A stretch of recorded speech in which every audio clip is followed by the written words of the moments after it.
गांव में प्रमोद नाम का एक कमजोर और आलसी व्यक्ति रहता था। उसके आलसीपन के व्यवहार से उसकी पत्नी शर्मिली बहुत परेशान रहा करती थी। प्रमोद दिन भर घर में पड़ा रहता। एक दिन प्रमोद आराम से चारपाई पर लेटा हुआ था, तभी उसकी पत्नी शर्मिली खेतों में काम करके थकी हारी घर आई और प्रमोद को आराम करता देख उसका गुस्सा 7वें आसमान पर पहुंच गया। शर्म तो आती नहीं है, दिन भर घर पर पड़े रहते हो, ये नहीं कि खेतों में बीबी का हाथ बटा लिया करो।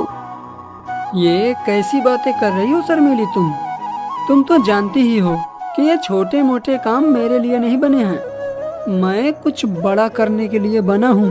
हाँ, बड़े रणबीर कपूर बनते फिरते हो, छोटा सा काम तो होता नहीं है और बातें इतनी बड़ी बड़ी मारते हो, निठल्ले कहीं के। पूरे गांव में मेरी नाक कटा के रखी है तुमने।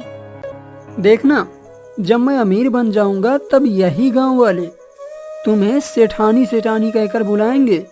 फिलहाल तो मुझे नौकरानी नौकरानी कहकर बुलाते हैं। एक तो तुम कोई काम नहीं करते, ऊपर से गांव का ऐसा कोई भी व्यक्ति तुमने नहीं छोड़ा जिससे तुमने उधारी ना लिया हो। मैं तो तुम्हारी उधारी देते देते तंग आ गई हूँ। बस मुझे तुम्हारी यही बात सबसे बुरी लगती है शर्मिली, कि तुम आते ही पूरा घर सिर पे उठा लेती हो। तो क्या करूँ, तुम ही बताओ ना, क्या करूँ मैं? मुश्किल से हमारे पास 2 बीघा जमीन है और 2 बैल है। खेतों पर मैं अकेली काम करती हूँ। जब मैं खेतों में देखती हूँ और व्यक्ति कितने मेहनत से काम करते हैं और उनकी पत्नी उनका हाथ बटाती है तो मुझे बहुत बेकार लगता है। लेकिन यहाँ तो मामला उल्टा ही है। पत्नी काम करती है और पति दिन भर घर में पड़ा पड़ा सपने देखता रहता है। अरे बस भी करो शर्मिली, मुझे बहुत तेज से भूख लग रही है। जाओ, जाकर जल्दी से खाना बना दो। खाने को क्या बनाऊं? घर में खाने को क्या है जो तुम्हारे लिए खाने को बनाऊं? 2 दिन से घर में राशन पानी का एक दाना नहीं है, लेकिन तुम्हें तो इसकी कोई फिक्र है नहीं। लेकिन परसों तो मैंने तुम्हारे हाथ में देखे थे। उस मोहन साइकिल वाले से तुमने पैसे उधार लिए थे, उसका ध्यान नहीं है तुम्हें। कल सारे पैसे मैंने उसे दे दिए। उसे पैसे देने की क्या जरूरत थी? मैं उससे थोड़ा और वक्त मांग लेता। घर आकर तुम्हें पीटने की धमकी दे रहा था। अरे भला मैं तुम्हें घर पर पीटता हुआ भी देखूं, तुम्हें तो कोई शर्म है नहीं। तुम्हें क्या लगता है कि मुझे कोई शर्म नहीं है? अगर तुम्हें जरा सी भी शर्म बची हो तो जाओ, जाके कुछ काम करो ताकि शाम के वक्त हमारे घर पर चूल्हा जल जाए। शर्मिली की बात सुनकर प्रमोद चुपचाप बाहर चला गया। वो एक पेड़ के नीचे बैठकर अपने आप से बातें करने लगा। अरे अब इस मेरी बेवकूफ पत्नी को कौन समझाए? किस गांव में भला मुझे कौन काम देगा? किसको टोपी पहनाऊं? हाँ, एक काम करता हूँ, गांव के जमींदार के पास जाकर कुछ पैसे उधार लेकर आता हूँ। ये कहकर प्रमोद उठा ही था कि अचानक से उसे कुछ याद आ गया। अरे नहीं, जमींदार से तो पहले ही पैसे ले आया और वो भी अभी तक नहीं दिए। उसके पास अगर पहुंच गया तो कहीं वो अपना पुराना कर्जा न मांगने लगे, तब तो मेरे लेने के देने पड़ जाएंगे। क्या करूं? तभी प्रमोद ने देखा कि गांव का मुखिया अपने कुछ साथियों के साथ लाठी डंडे लेकर उसकी ही ओर बड़े गुस्से से चले आ रहे थे।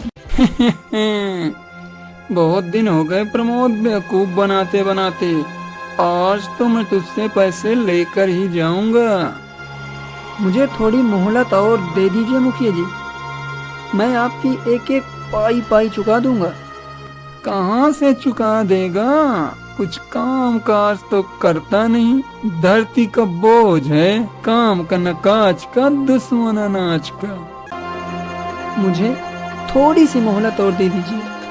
आज या तो अपने पैसे लेकर जाऊंगा या तो फिर तेरी चमड़ी उधेर कर जाऊंगा। क्या देखते हो भाई, मारो इसे। प्रमोद समझ गया कि आज तो उसकी मार खाने की पूरी नौबत है।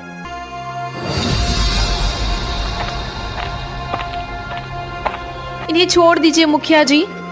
तुम्हारा ही चेहरा देखकर अब तक मैं प्रमोद को छोड़ता आ रहा हूँ। तुम्हारा पति धरती पर बोझ है। शर्मिली, तुम घर जाओ, मैं संभाल लूंगा। अरे क्या खाक संभाल लोगे तुम? अगर मैं नहीं आती तो तुम कुत्ते कुत्ते की तरह मार खा रहे होते।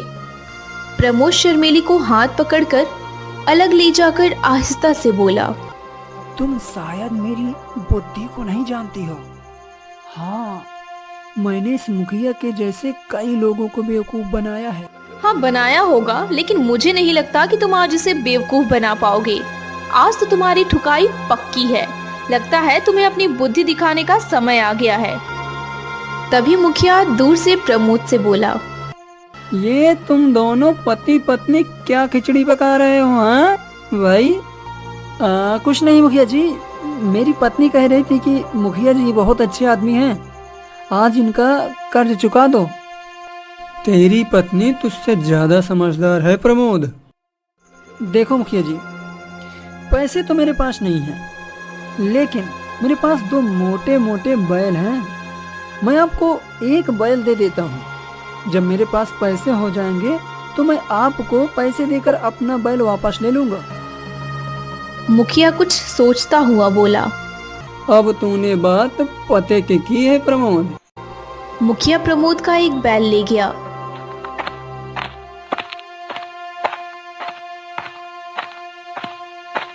देखा अपने पति का दिमाग? 1 बैल का मुखिया क्या करेगा? बेवकूफ कहीं का। अरे तुम 1 बैल से खेत जोत लोगे क्या? 1 बैल हमारे किस काम का है? हे भगवान, मेरी तो किस्मत ही फूट गई। ऐसा निकम्मा और मूर्ख पति तुमने मुझे क्यों दिया? अरे हाँ, ये तो मैंने सोचा ही नहीं। अब क्या करूं? मुझे कोई मतलब नहीं है, मुझे मेरा बैल चाहिए। लेकिन वो तो मुखिया ले गया। कोई बात नहीं, दूसरे बैल की जगह तुम काम करोगी। 1 बैल से खेत नहीं चलता, और जब खेती नहीं हो पाएगी तो फसल नहीं हो पाएगी, और जब फसल ही नहीं होगी तो हम उसके पैसे कहाँ से चुकाएंगे? ले देकर बड़ी मुश्किल से कुछ पैसे जमा करके बीज लेकर आई थी। अब भला इन बीजों का मैं क्या करूँगी? इतना कहकर शर्मिली वहाँ से चली गई।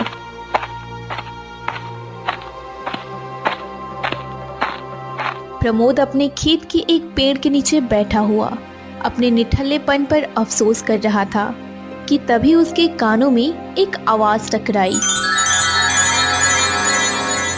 तेरा उदास क्यों बैठा है?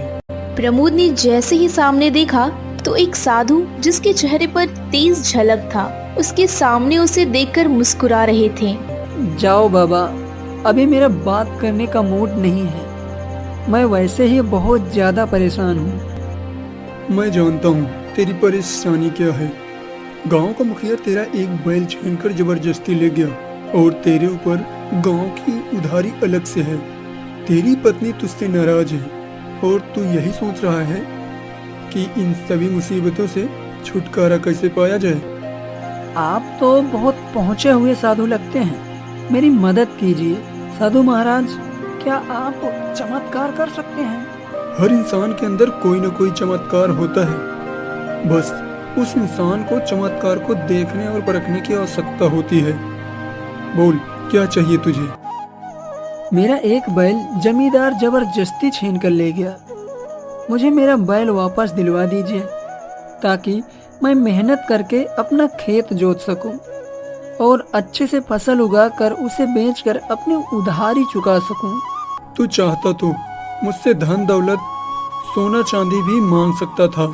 इसका मतलब तेरा दिल अंदर से साफ सुथरा है, मगर तेरे ऊपर आलस हावी है। मेरी मदद कीजिए साधु महाराज। जो चला गया उस पर अफसोस करने का कोई फायदा नहीं है। मैं तुझे कोई दूसरा बैल नहीं दूंगा, बल्कि तेरे अंदर शरीर में 1 बैल के बराबर ताकत भर सकता हूँ, जिससे तू अकेले ही अपने खेत जोत सकता है। बोल, चाहता है ऐसा? प्रमोद साधु की बात सुनकर कुछ सोचता हुआ बोला, साधु महाराज, मैं तैयार हूँ। तो फिर अपनी आंखें बंद कर। प्रमोद ने अपनी आंखें बंद कर ली। कुछ देर बाद उसके कानों में साधु की आवाज गूंजी, तेरे अंदर 1 बैल के बराबर शक्ति डाल दी है मैं। अब तू अपना खेत खुद जोत सकता है। प्रमोद ने आंखें खोली तो वहां पर कोई मौजूद नहीं था। प्रमोद दौड़ा दौड़ा अपनी पत्नी के पास गया और उसे सारी घटना बताई। अरे तुमने जरूर कोई सपना देखा होगा। इतनी मुसीबत में भी तुम्हें मुंगेरी लाल के सपने नहीं खत्म हो रहे। मैं सच कहता हूँ शर्मिली, वो सपना नहीं था, सच था। अगर ऐसी बात है तो फिर हमारे एक बैल की जोड़ीदार तुम बनोगे। देखती हूँ कितनी शक्ति डाली है उस साधु ने तुम्हारे अंदर। अगले दिन एक बैल के साथ प्रमोद भी अपने खेत जोतने लगा। प्रमोद को अपने शरीर के अंदर असीम शक्ति का अनुभव हो रहा था। प्रमोद के अंदर इतनी ताकत देख शर्मिली की आंखें फटी की फटी रह गईं। कुछ ही दिनों में सारे गांव में ये चर्चा फैल गई कि प्रमोद के अंदर एक बैल के बराबर ताकत आ गई है। ये खबर उड़ते उड़ते मुखिया के कानों तक भी पहुंची। मुखिया अपने साथियों की ओर देखकर बोला, क्या ये सच है कि प्रमोद के अंदर एक बैल के बराबर ताकत आ गई है? मैं सच कह रहा हूँ मुखिया जी, मैंने अपनी आंखों से देखा। प्रमोद एक बैल की जगह खुद काम कर रहा है। मेरी तो आंखें फटी की फटी रह गईं। अगर ऐसा ही हाल रहा तो अपने खेत में बहुत अच्छी फसल उगा लेगा और मेरे पैसे वापस लौटाकर अपना बैल वापस ले जाएगा। उसने मुझे बेवकूफ़ बनाया था। मैं सोच रहा था कि कुछ दिनों बाद उसका दूसरा बैल भी उठवा लूंगा। मेरी तो सारी की सारी योजना पर पानी फिर गया। अब क्या करेंगे आप? जाओ, जाकर प्रमोद का पीट पीट कर बुरा हाल कर दो। मुखिया की बात सुनकर मुखिया के सभी साथी सहम गए और सभी के माथे पर पसीना आ गया। मुखिया चिल्लाते हुए बोला, क्या हुआ तुम सब मुस्टंडों को? मैं तुम सबको रोज ताजा ताजा मट्ठा और दूध पिलाकर पालता हूँ और तुम प्रमोद को मारने भी नहीं जा सकते। मुखिया जी, प्रमोद के अंदर एक बैल के बराबर शक्ति है। अंदाजा लगाइए, अगर हम में से कोई उसे पीटने के लिए गया तो हम उसका एक मुक्का बर्दाश्त नहीं कर पाएंगे। मेरी मानिए मुखिया जी, तो आप भी उसे पीटने का सपना छोड़ दीजिए। प्रमोद अब वो प्रमोद नहीं रहा। अपने साथी की बात सुनकर मुखिया चुपचाप हो गया। सच तो ये था कि मुखिया भी अंदर से घबरा चुका था।